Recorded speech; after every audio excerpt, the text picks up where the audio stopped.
A very good afternoon to all of you. This is Dr. Beena Gandhi Deori, Deputy Director Research, SAARC Cultural Centre, Sri Lanka. On behalf of SAARC Cultural Centre, I welcome all of you to the SAARC Special Lecture Series.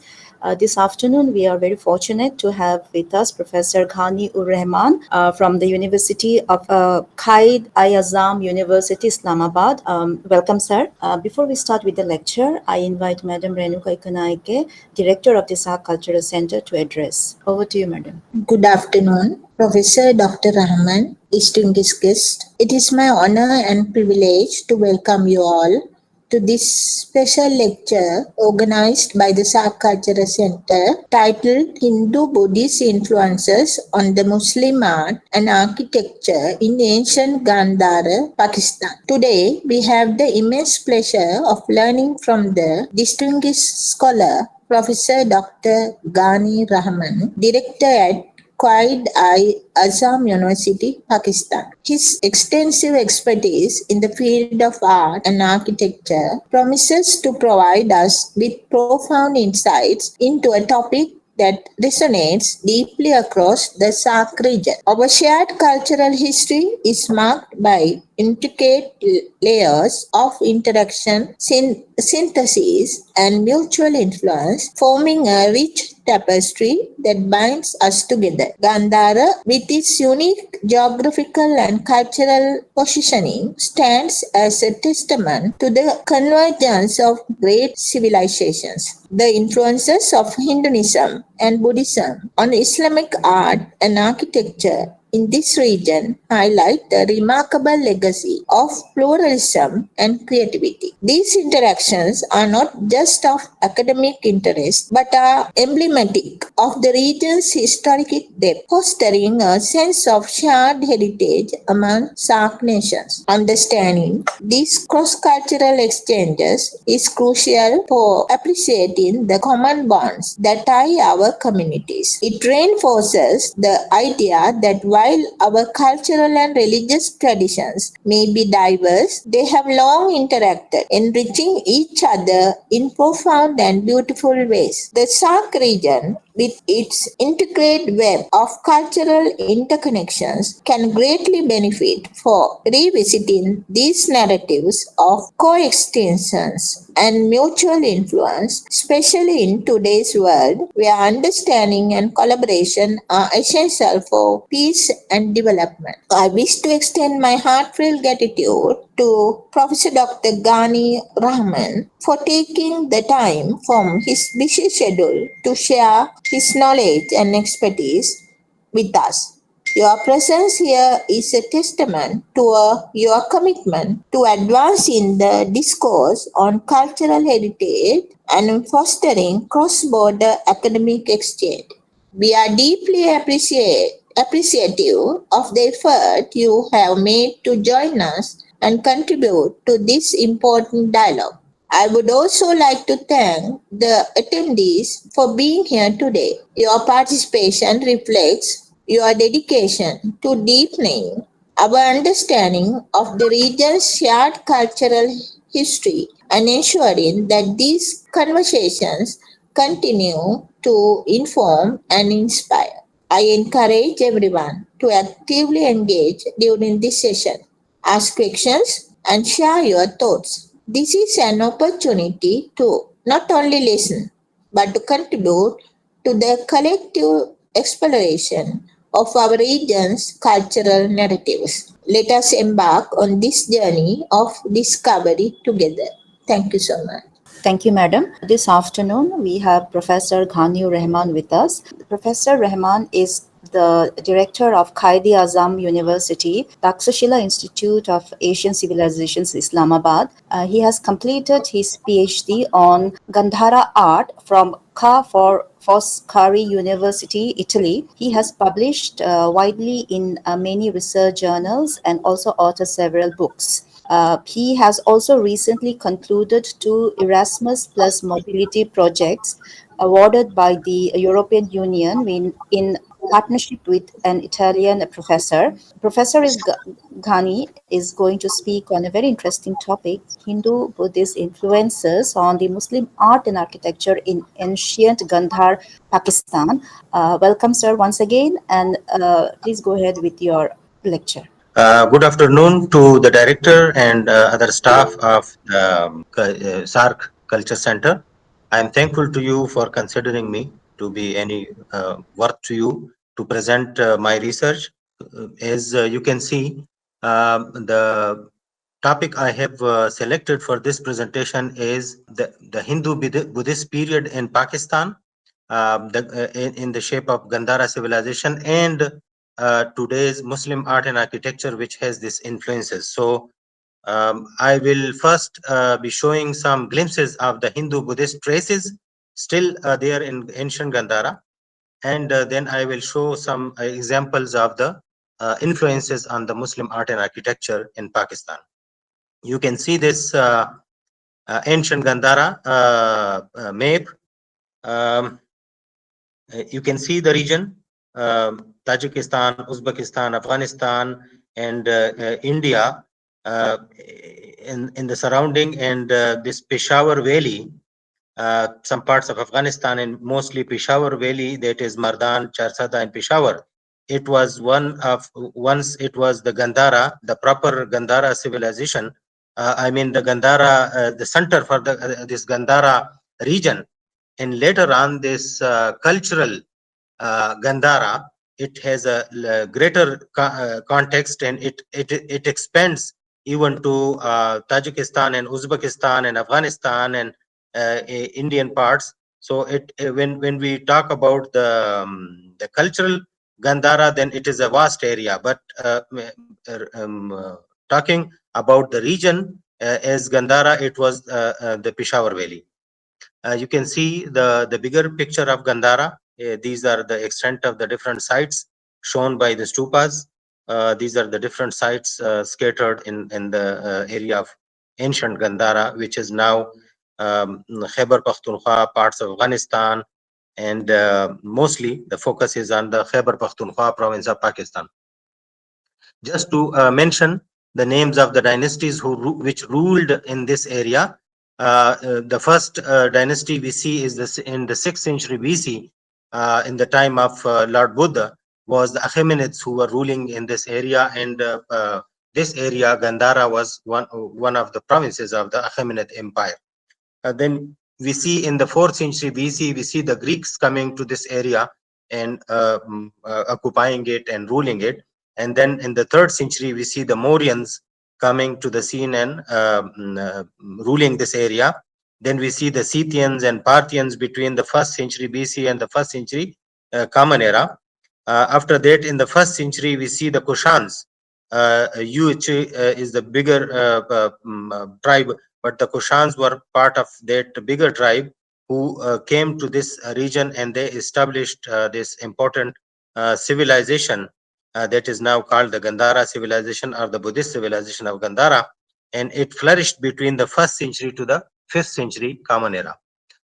In the 5th century, we see the downfall, the decline of this civilization, and we see till the 10th century that there are some other different periods, like the Sassanids are coming, the Ephthalites coming, the Hindu Shahis coming.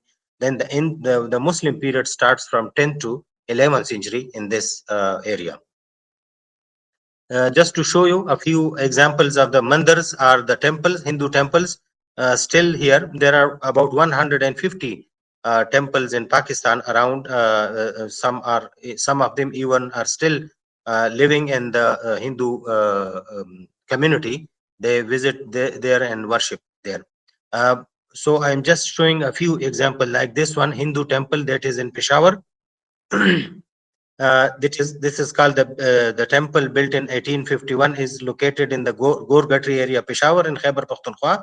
The temple is dedicated to Guru Gorakhnath, who founded the Kanpata Jogi order at Tilla Jogya in the 1st century BC. Then there is another important Hindu mandir in Taxila Valley, very near to the Taxila Museum. although it is now part of a residential area. Then it is called Ramrakhi Mandir also. It is located in Taxila, Punjab. It was built in 1932. A devoted woman named Ramrakhi constructed this temple in loving memory of her husband, Bhagat Lal Rawalpindi Wale. During the time, Taxila was home to a thriving Hindu population. However, with the partition of India in 1947, many Hindus migrated to India, leaving these magnificent places of worship behind. Then there in Karachi, there is another important mandir, which is called Shri Swami Mandir. The temple is notable for its size and frontage on the M.A. Jinnah Road in Karachi city. It is the only Swami Narayan temple in Pakistan. The temple is located at the center of a Hindu neighborhood in Karachi. Katas Raj temple in Punjab is also known as Kila Katas, which is a complex of several Hindu temples connected to one another by walkways. The temple complex surrounds a pond named Katas, which is regarded as a sacred lake or pond of for Hindus. The complex is located in the Potohar Plateau region of the Punjab province. Now I will just show a few examples from the Buddhist monasteries and art in Pakistan. This is Takhtbai Monastery, Mardan, which is on the list of UNESCO. Takhtbai is an ancient Buddhist monastery in Mardan, Khyber Pakhtunkhwa, Pakistan. The site is considered among the most important relics of Buddhism in all of what was once Gandhara and has been exceptionally well preserved. The monastery was found in the 1st century CE and was in use until the 7th century.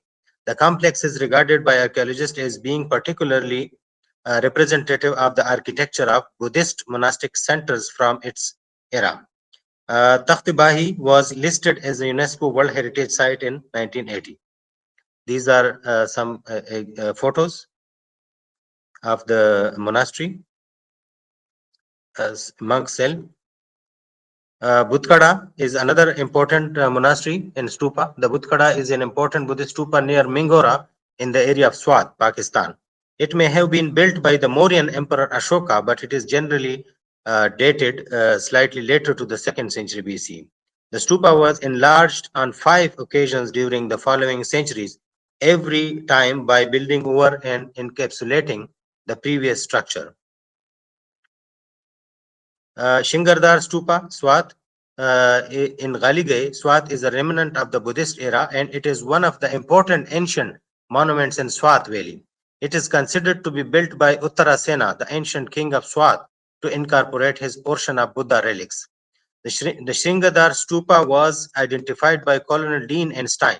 It is a famous stupa built by King Uttarasena, as this is at the site where the white elephant holding the king's section of the Buddha relics stood. When he got to the place, the elephant suddenly fell down and died and turned into a stone. Next to the rock, the king then erected the stupa. This tradition is preserved by Xuanzang, who visited Swat in the 7th century Common Era. It is said that when the elephant arrived at the site with Buddha's remains on his back, his body miraculously turned to stone after his death. Then we see this rock carving, rock art, Buddhist rock art is also very famous in Pakistan. I'm just giving one example from Jahanabad, Swat. You can see this huge seated Buddha in meditation pose. It is lies in a side valley of the main river Swat. The road from Sedu Sharif and Mingora treks along the edge of the main river. When Orlstein visited 1926, there was no road and he had to ride his horse through the river. Then at Mangalore, we turned up to the right, and before long we could see what we were aiming for. A huge 7th century Buddha carved on a cliff, dominating the approach up the valley. At 6 meters tall, the Jahanabad Buddha was claimed to be the largest carved Buddha in Central Asia after the Buddha of Bamyan. It is also considered to be carved with the desire of Empress Wu of China. Amlukdara Stupa and monastery is also very important. It's located in Swat Valley of Pakistan. It is a part of Gandhara civilization at Amlukdara. The stupa is believed to have been built in the 3rd century. The stupa was first discovered by Hungarian-British archaeologist Sir R. Stein in 1926. It was later studied by Domenico Faccenna in the 1960s and 70s. The foundation of the stupa is a square plinth about 4 meters thick. This is surmounted by a hemispherical dome measuring 7 meters in height and 21 meters in diameter. But Balokali Gumbat is a very unique structure because it is in the shape of a stupa, but it is a kind of a vihara where one can enter and meditate. This Buddha site is located in Balokali, Kandak Valley of Tahsil Barikot in the lower Swat region. Locally in Pashto, Gumbat means a dome or stupa, so it was named after the double dome vihara is Gumbat Balokali, then that means the dome or stupa Balo village. This site was initially explored by a British Hungarian, as I mentioned before, Earl Stein, also this in here, followed by Berger and Wright in 1938 and 39. They excavated this site irregularly without any systematic approach and recovered many sculptures and artifacts from there. Some of them were taken to England, which are now in Victoria and Albert Museum in London. It was back in 2011 and 12 when the Italian Archaeological Mission under the ACT project with the collaboration of Directorate of Archaeology and Museums, Government of Khyber Pakhtunkhwa excavated this site. Nemogram is another very important monastery. It is located in 45 kilometers west of Sedu Sharif, that was the capital of Swat, and 22 kilometers from Barikot on the right bank of Swat River in Pakistan. This site was discovered in 1966 and excavated in 1967 and 68. Swat, the former Udyana kingdom, is rich in historical landmarks as well as natural beauty. In every direction, these are tangled in the wide valley.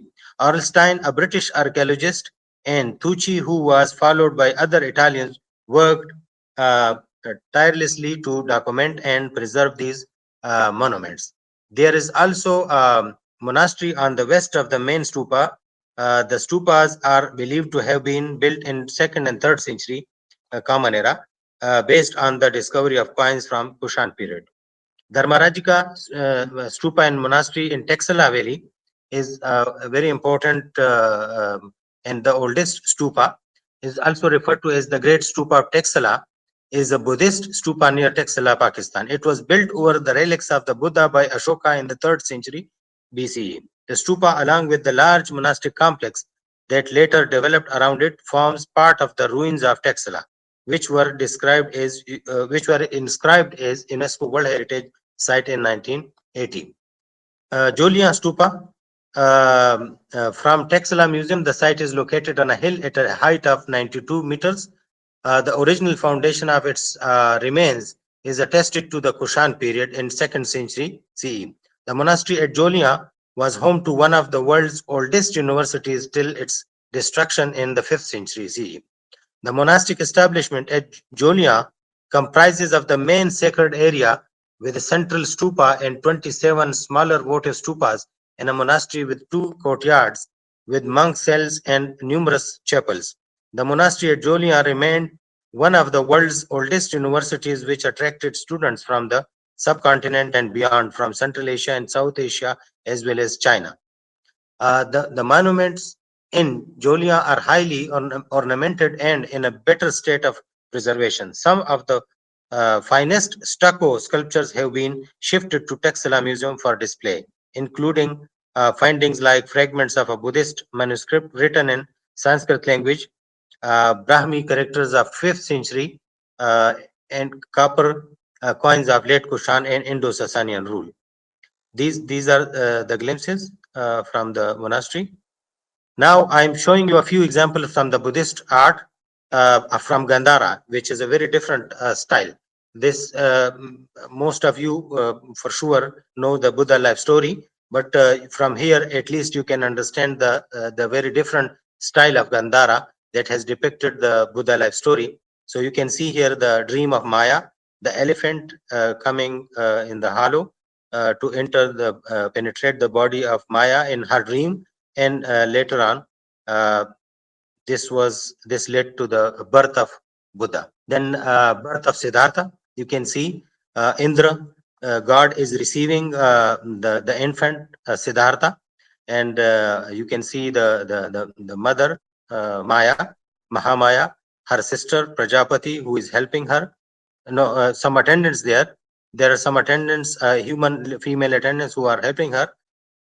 In You can see then another example, that is bath of the newborn prince. You can see Indra god and Brahma god on the extreme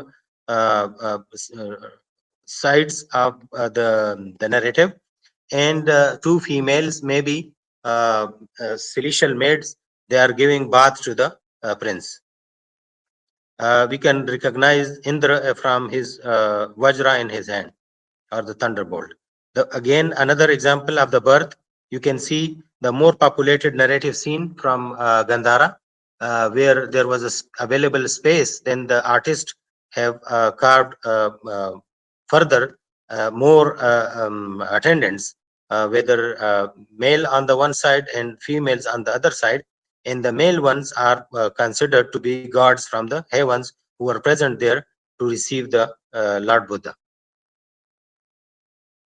Again, the Buddha, after his birth, taking his 7 steps, Indra is present on one side with his thunderbolt in his hand, and Brahma is present on the other side, and then some other celestial or human attendants. Then I have not followed all the episodes from the life of Buddha. I have just included a few important ones. So this is the palace life, the palace scene when the Buddha, as Siddhartha prince, was entertained in the first register, the upper register, in the first half of the night, when he was entertained by the musicians, so that he can enjoy the palace life and not to renounce it. And in the later one, he is renouncing the household life, and going forth to the forest for meditation and a life of ascetic. So this is another episode.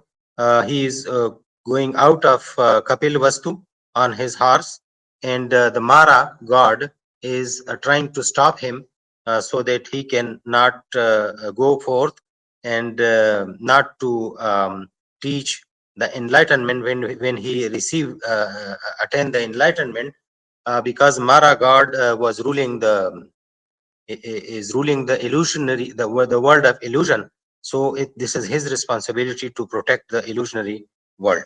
So this is the other scene, and then meditating Buddha. We can see the temptation attack of Mara, when Mara again, when Buddha was nearing the attainment of enlightenment, and the Mara and his army, he tried to distract him from his resolve. And this host of Mara was, they were defeated by the resolve of the Buddha. Then when the Buddha once decided to start eating, then the Lokapalas, the 4 direction gods, they presented with the balls. And when he accepted the terracotta balls, he merged them in one. This was one of the prodigious happenings, or the miracles, when he merged all the balls and it became one. And then he started receiving, begging food, and started eating. Then after the enlightenment, when he started preaching the Dharma, this is the first sermon in the deer park. So the deer park is indicated by the deer, and the Dharma chakra represent the teaching. And there are those first Brahmins who were with him before, and then he taught to them, and they were converted, and they followed him. Then once Buddha went to the Kashyapa, and where the temple was possessed by a snake, or a this naga, and he defeated it. and you can see this episode. I'm not going into detail, but the monks, the people there, the disciples of the Kashyapa, they were worried about Buddha when the hut caught fire because of the fighting between Buddha and the snake. Then another important episode, when Buddha was invited by Shrigupta, a person at his home, to harm him, but he was not harmed. And instead of falling down into ditches where burning coal was there, the lotus flowers came out of the ditches. And when Shrigupta saw the miracle, he was very much influenced by it, and then he was converted to Buddhism and he became the disciple of the Buddha. Then the king of the time and some other teachers of the other sects, they challenged Buddha once that he cannot perform any miracle. So he accepted it, and then he performed some miracles like emanating flames from his shoulders and shooting water from his feet. So this is one of the episode when the people are looking at it astonishingly, and then they accepted. They believed in Buddha that he can do the miracles, but didn't want to preach the dharma through miracles, but to the words. This is the same miracle, but in another part was dividing dividing his self, Buddha's self, into thousands of Buddhas around in the air. Then once Buddha went to Tristrimsha heaven to teach to the gods, to preach to the gods the dharma, and even his mother there. So this is one of that episode. And then the same episode is shown like this. He is teaching in the upper register, and then in the second one he is coming down to the human world, and in the third one you can see he is resuming the teaching or preaching at the human world. So this has been carved in Gandhara this way. Then the Mahaparinirvana of the Buddha has been shown through a stupa, and later on in Gandhara, as the Buddha image was widely made, so he has been shown in Mahaparinirvana like this. Now I'm coming to the main topic, that is the Hindu-Buddhist influences on the Muslim art and architecture in the present-day Pakistan. So actually, when I was in Italy for my PhD, and I was just studying the Buddhist art iconography, I studied many signs and symbols. And when I came back to Pakistan, I saw some of the symbols in the Muslim art and architecture. I'm using the Hindu-Buddhist because mostly the signs are Hindu, but mostly they were adopted in Buddhist society, and the same then continued to the Muslim society. So this is a kind of a cultural continuity coming down to us from the Hindu-Buddhist and period to even to the Muslim period. So I'll be showing this. When I saw these different signs and symbols, I started working on it so that we can study this cultural continuity. So first, I'm showing a carpet where you can see a simple decoration, but this is a turtle. I believe that this is a turtle, and this may represent this scene of the Samudra Mantana of the Hindu period, when the gods and the demigods, anti-gods, they agreed to churn the ocean for getting Amrit, and they took the celestial serpent as a rope, and Kailasha mountain is this when we do this churning, the stick, and Vishnu became a kurma, or the turtle, to hold it. So I believe that this scene very simply has been carved on a carpet in Pakistan. Then this is a stupa, a simple stupa on a Muslim grave stone. Muslim gravestone in Swat, where I took this picture. You can see this stupa model, And you can see this is a very simpler form of this stupa. This stupa also, represent the seated Buddha. So you can see like a stupa or a meditating Buddha in a seated position. And you can also see the sun discs around it. The sun disk is also a very important symbol because it represents a knowledge, or it can also represent a kind of a dharma chakra, which also represent the knowledge, or the enlightenment, or the doctrine of the Buddha. So this has been carved on a Muslim gravestone. There is a mosque, a wooden mosque in Swat region, where I will be showing you some motifs like this one. This motif is very much similar to the swastika, and I believe that this swastika motif was used as a decorative pattern on the this wooden column in this mosque, Muslim mosque. Uh, an ancient symbol, a swastika is an ancient symbol in the form of an equal armed cross with each arm continued at a right angle, used especially in South Asia as a symbol of good luck or spirituality. The swastika is a symbol predominantly used in various Eurasian religions and cultures, as well in some African and even American ones. So in the Western world, it is more widely recognized as a symbol of the German Nazi Party, who appropriated it for their party insignia starting in the early 20th century. The swastika is a symbol of prosperity and good fortune, is widely distributed throughout the ancient and modern world. The word is derived from the Sanskrit swastika, meaning conducive to well-being. It was a favorite symbol on ancient Mesopotamia also. Then you can see again this swastika on the Muslim gravestone. This is a Muslim gravestone, and you can see in another form this swastika. It is like if the swastika is moving. So when it moving, it also sometimes represent the knowledge in action, or the sun even, or the knowledge which is moving, which means uh, in that sense, Buddha is preaching his dharma and the turning of the wheel of law. You can see this footprint.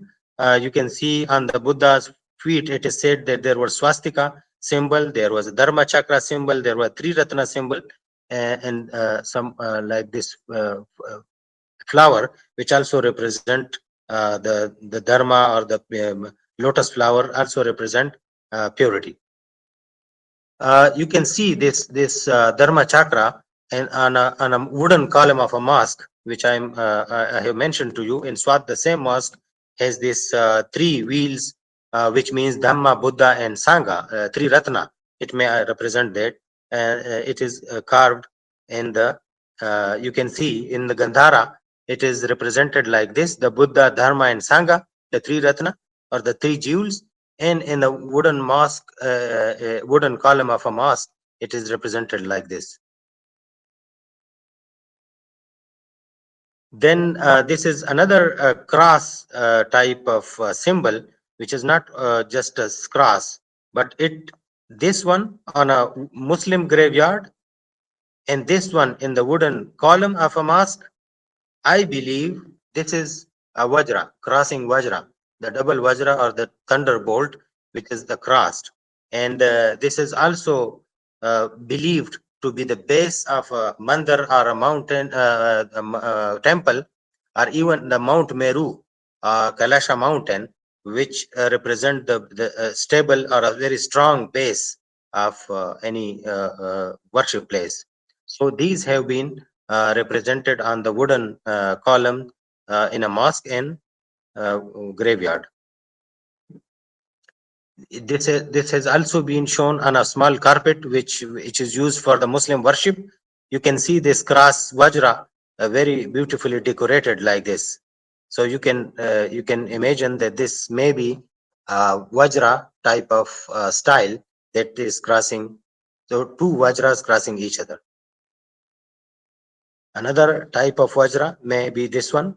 And this type of Vajra, as I told you, may also represent the base of the Mount Meru, and also the base of a mandir or a monastery, or a stupa particularly. Vajra is a legendary and ritualistic tool symbolizing the properties of a diamond, indestructibility, and a thunderbolt, irresistible force. Vajra is a Sanskrit word that has multiple meaning, including a ritual tool, a weapon, and a symbol of enlightenment. Vajra in Tibetan is called a dorji. It is related to the word for diamond and appears to be similar to the thunderbolt weapon carried by the Vedic god Indra. And the Olympian Zeus is a thunderbolt weapon. It destroys both internal and external enemies. Then another wooden column in the same mosque, you can see the Ashokan columns, which is a very important feature in the Buddhist art and architecture. It was erected in South Asia.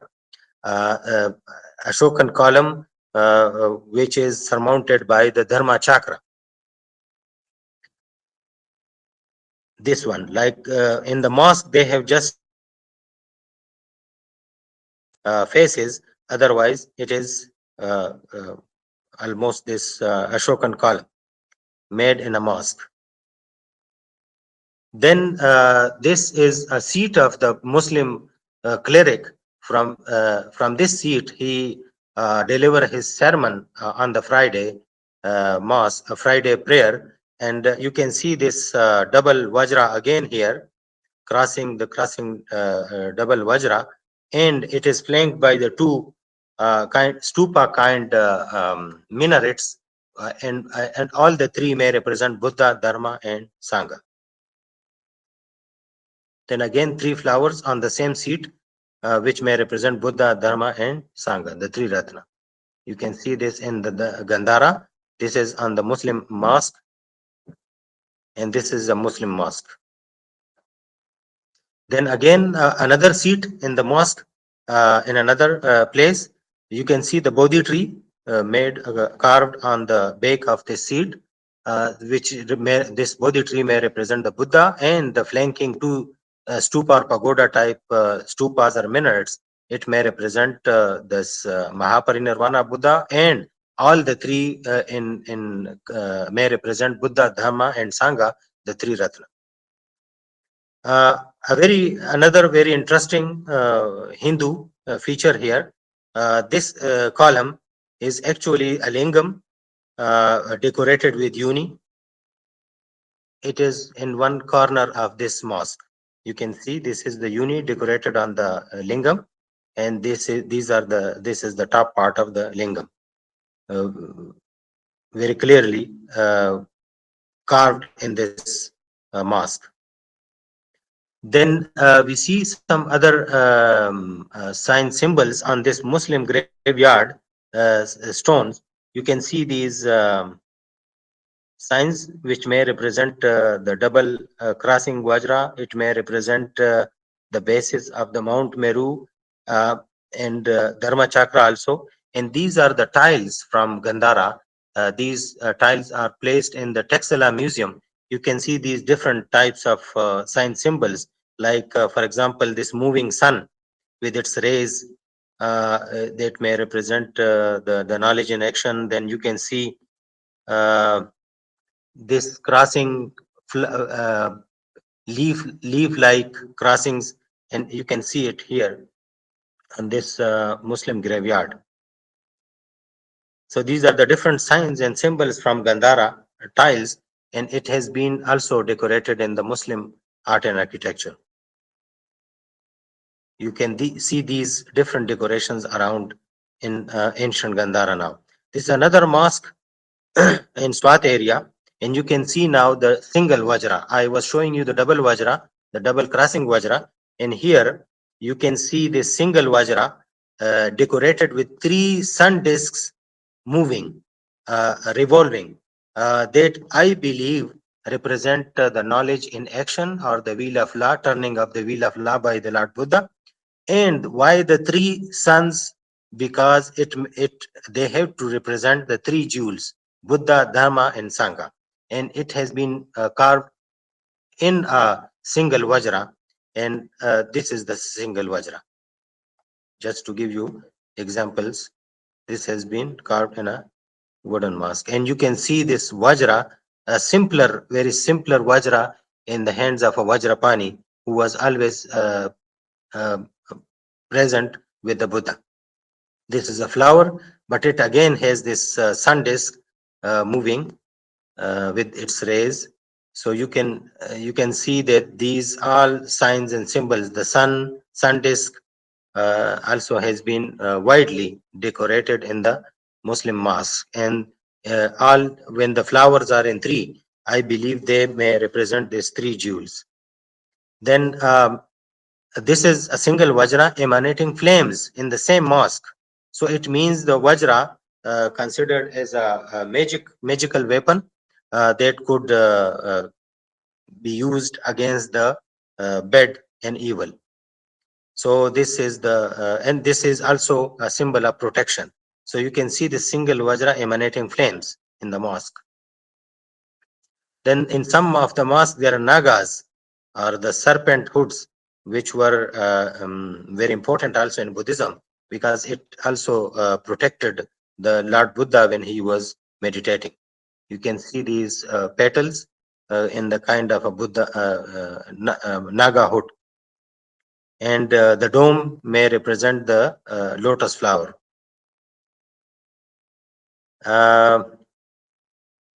Then you can see this this carpet, a prayer mat which has this double Vajra crossing each other. And I have told you that when you consider or when you focus on the Mount Meru or the Kailasha mountain, there are approaches to the Kailasha mountain. There's a human world and its bottom, and then there are different heavens or mandalas of the Mount Meru. So this double Vajra kind of decoration may represent also the basis of the Mount Meru, as I told you, and it also represent the temple or the stupa base. This is another prayer mat which represent kind of this base of the Mount Meru complex, and it may also represent the this Vajra, which makes the base of the Mount Meru complex. So this is on one of the prayer mat. Gandhara was a cosmopolitan society of its times, having different ethnic groups, local Indian, Iranian, Chinese, and Greek, who established a civilization, a unique style of Gandharan art and architecture. The early Indian schools used signs and symbols when the image making of the Buddha was still prohibited. Gandhara used widely anthropomorphic images for carving the Buddha life story, but it also continued some of the symbols alongside the images. Interestingly, those signs and symbols of the Hindu-Buddhist origin also continued in today's Muslim art and architecture, no doubt for decoration purpose, but this unintentionally preserved the cultural continuity in Pakistan. I have only shown here Hindu-Buddhist artistic influences, but in numerous aspects of our Muslim society, we have numerous intangible influences also. Like the Muslim religious students, for example, begging for food in the evening is one of the great influence of the Buddhist period. Uh, Quran is also being wrapped in a very beautiful cloth. That is the continuity of the Hindu-Buddhist period. In marriages, in Diwali, and using rosary, these are the different other examples. But I have just given examples here of the art and architecture in the Pakistan. Thank you very much. I went a bit quickly because I thought I have a lot of slides, so I may take a lot of time. I hope I may clarify some of the things in the question answer session. Thank you very much. Yeah, thank you very much, sir. It was really a very, very educational, very, very interesting, and a very illuminating lecture. So I'm sure our participants will have some comments, or if they have any queries to make. Uh, Please make your, keep your question short because we have many participants. Are there any questions? Thank you. Sir, there is a question. Somebody has asked, Mr. Madhu Votari has asked, please show bathing Buddha image again, which you have shown during. If there is a question related to Let me that, share please again. ask. Entire screen. Mhm.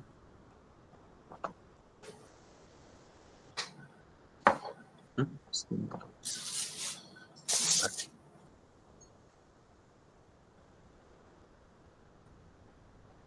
इधर ये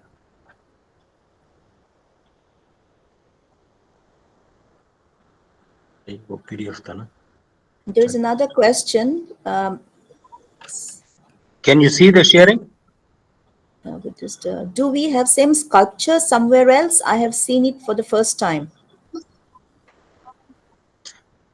In Gandhara, we have it in Gandhara mostly, because in the earlier schools, mostly like there were no images of the Buddha, but in Gandhara, in Mathura mostly, we see that the Buddha image was used widely, and we see mostly the Buddha life story in Gandhara widely and very detailed, and that is why maybe we find it here.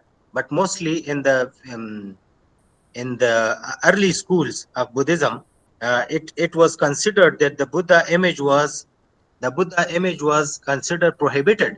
So I think he was mostly represented by the different signs and symbols, but not anthropomorphically. This is one of the bath scene, Yeah, and yeah, this one. yeah. So There yeah. are many. There are several in Pakistan. I have just taken one example. Okay, okay, okay. So there is another question by Sharad Upadhyay. What is the significance of three domes on the mosques? The Yeah, I think. significance of importance of. Okay. I believe that when there is the three or the trinity or the triad, I believe that it may represent like three jewels, uh, the three ratna, sometime even, I don't say three murti, because three murti should have the images of Brahma, Shiva and Vishnu, but symbolically it may represent not only three murti, three ratna. So I think this is also the influence of this early period. Yeah. Thank.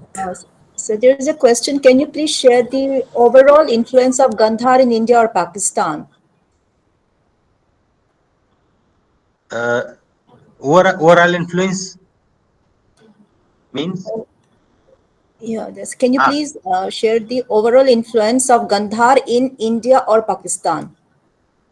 Mostly Gandhara actually art. actually Gandhara was part of the bigger, Indian subcontinent. We cannot separate it from there. But there were different schools in this South Asia or the Indian subcontinent. So one of the important artistic school, religious school, or a civil kind of a civilization which flourished there, although it is a part of the bigger picture, but it has its unique style of art, and it has influenced maybe some parts in India and even in China, even around in the South Asia. We see still some influences of the Gandhara art, this Gandhara face of the Buddha. And why this face or the style is very unique or very different? Because Gandhara was the place where the Greeks could settle down, and they could rule there. They could become part of the society. The Greeks could become part of the society, and becoming part of the society means they were converted to Buddhism. So they were Greeks, but they became Buddhists. And when this society, which has Greeks, which has Indians, which has Iranians, which has the surrounding other ethnicities, But the authority was mostly with the Greeks. So when they decided for the Buddha image, it was carved on the face of mostly it is said that it was carved on the face of the Greek gods or the Greek images which they already knew about. So that is why this uh, uh, Gandharan art is a very different style. And when you see this style of art in other parts, it means it is a Gandharan influence. Mm. uh, I was focusing actually the influences on the religious basis, like the Hinduism is very old religion, then Buddhism is the next important religion in this area. But we see that the art and architecture flourished was first promoted by the Buddhism, and then later on, I think in this area, the Hindus also started carving their gods and the different art and architecture. So I think in this sense, we can also consider Gandhara as influencing the religious society of the Hindu society when they also started carving the art and architecture of the religious celestial beings and the religious personalities. Okay. Okay. Sir, there are a few more queries. Let me read out by Enoka Kure. When was Buddhism introduced to Gandhar and by whom? It is said that the same like in the same period when Ashoka was introducing Buddhism to Sri Lanka, in the same time he also introduced into Gandhara, because when he became the emperor, he had been before becoming emperor, he was governor of this area. So when he became the emperor, he not only sent missionaries to different other parts but also to Gandhara, and it was that period when the Buddhism reached Gandhara. Okay. So the next question is this like the cultural continuity? The people learn the art through generations and still remember and practice without realizing its significance. Yes.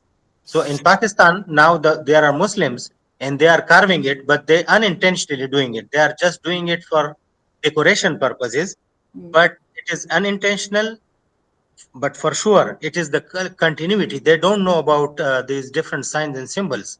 Even the religious people or the many even students of art may not be able to consider these as influence or cultural continuity from the Hindu-Buddhist period. But fortunately I was working on the Buddhist art and its symbolism.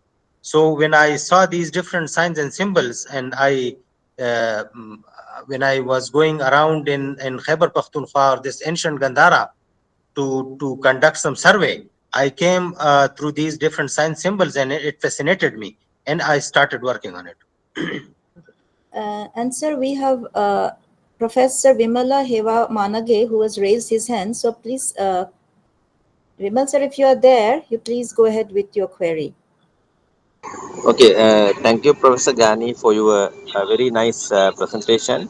So here I would like to, if it is possible, to clarify further what is the modern relationship with the mosque and also the influence of the Hindu and Buddhist art, whether there are any kind of significance influence modern mosque.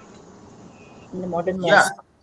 yes, even in the modern mosques, we see sometimes these decorations in the windows. For example, windows in a mosque sometimes has these swastika type decorations, and sometimes there is like three decorative kind of glasses fixed in the window, which I think may represent the three ratna.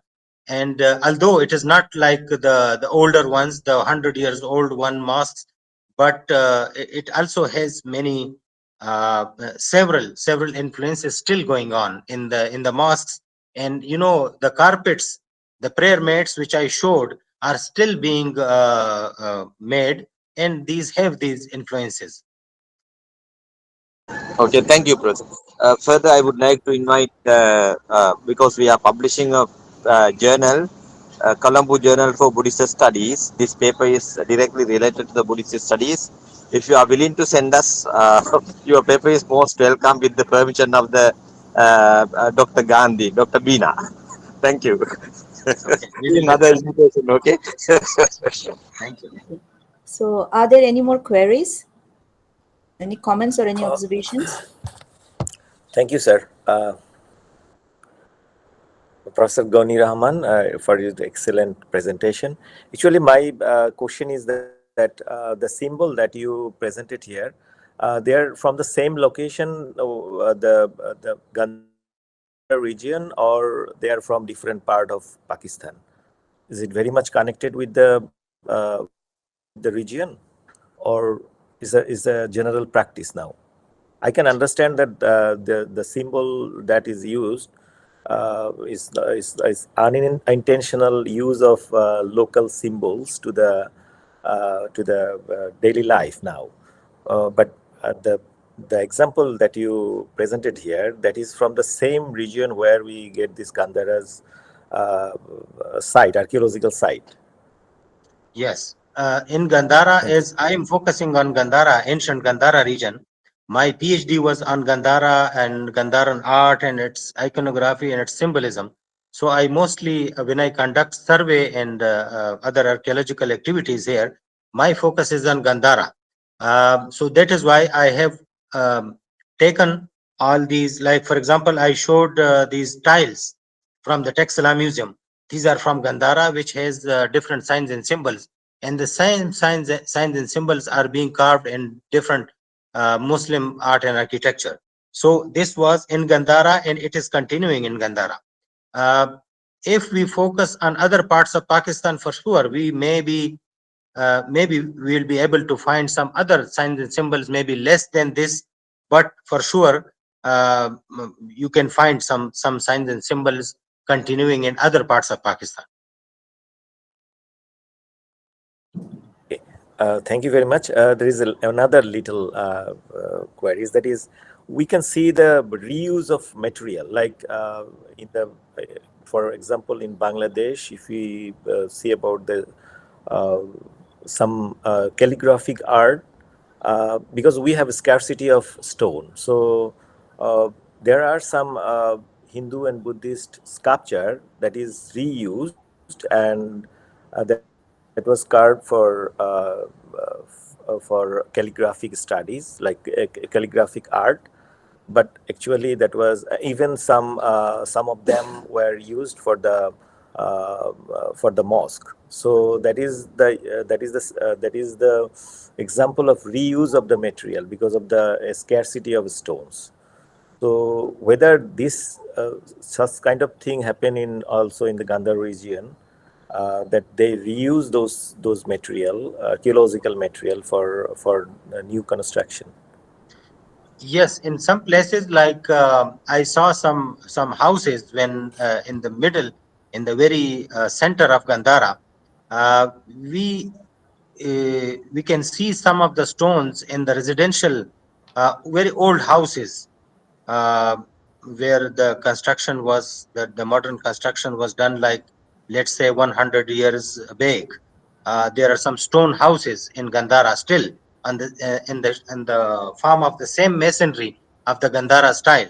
So when you go to some old villages in Gandhara now, you will see the same stone masonry of the Gandhara period, and uh, you can find some stones having even statues, some carvings on it, and they are used in the different residential walls there. So I have seen that, but in a mosque, I have not evidence of using the. I mean, the stone may be for sure from some of the nearby monasteries. Maybe some stones may be used, but I haven't seen any like statue carving on the stone. So I cannot say of any. I cannot give an example of a mosque, but in residential, in houses on the walls, I have seen some. Mm. Okay, thank you, sir. Are there any more queries? Conclude here. Yes, Mr. Arjuna, you have to unmute. We can't hear you. Mr. Arjuna Aluvihare, please unmute yourself.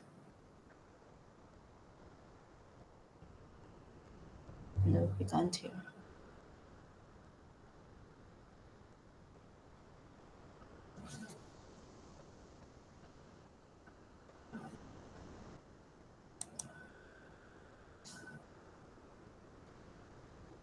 Arjun sir, if you said something, you have to unmute. We didn't hear it. Yeah, we can't hear you. Or, sir, you can write it in the box, the message box. We can read it out. It was a very interesting topic, sir. I tried my best for some It useful. was, and especially you mentioned about those Vajra motif and Yes. someone. So we have seen Swastika. many carpets, but we never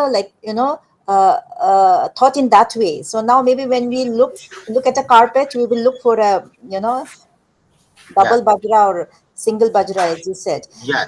You know the carpets and these the carpets all around the world. When you see it, Yeah, they exactly. come from Iran and Afghanistan and these areas. So mostly they have these motifs.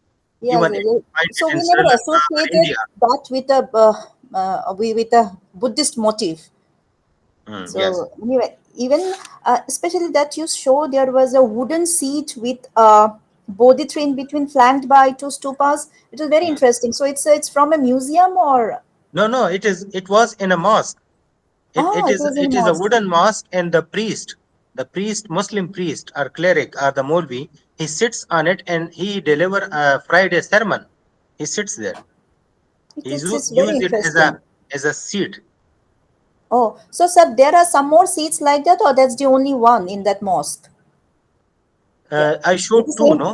I showed two of them in the same mosque. One was with this double Vajra behind, and the other one was the Bodhi tree. Yeah, yeah. Also, like there's the kind of you said knowledge in the move, kind of Yeah, that yeah, swastika, yeah. So Sri you know, Ratna, yeah, yeah. the frequent use of these this motifs from Hindu and Buddhist into Muslim art and architecture. So it was really interesting, and this topic has a really it presents a very rich and intriguing subject for future research. Uh, I'm still so working on it. I'm still working on it. Maybe I'll find some more motives and I mean, I'm still working on it, yes, Mary sir. sir. So your lecture has actually it has really highlighted the influences that we can see in the region's art and architecture, which reflects the diverse beliefs and the traditions of the people. So once again, thank you very much. Sir Uh, Arjun has unmuted. I oh, think he wants to say something. yes, sir. Please go ahead, We still cannot hear you. Mr. Arjuna. Please, we can't hear you.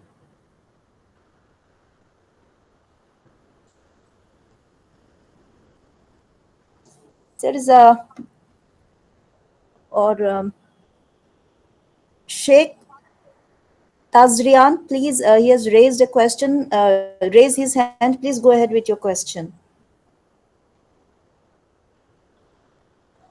Sorry, ma'am, by mistake. Okay, okay. Anyway, so thank you, Professor, once again. SAARC Cultural Center is grateful to you for taking all the effort in speaking at this SAARC Special Lecture Series. Your presence is invaluable, and I also thank all the participants for their constant support by joining us online. SAARC Cultural Center hosts this monthly SAARC Talk series as well as SAARC Special Lectures. So therefore, please follow SAARC Cultural Center page in the Facebook to get all the updates. Thank you very much.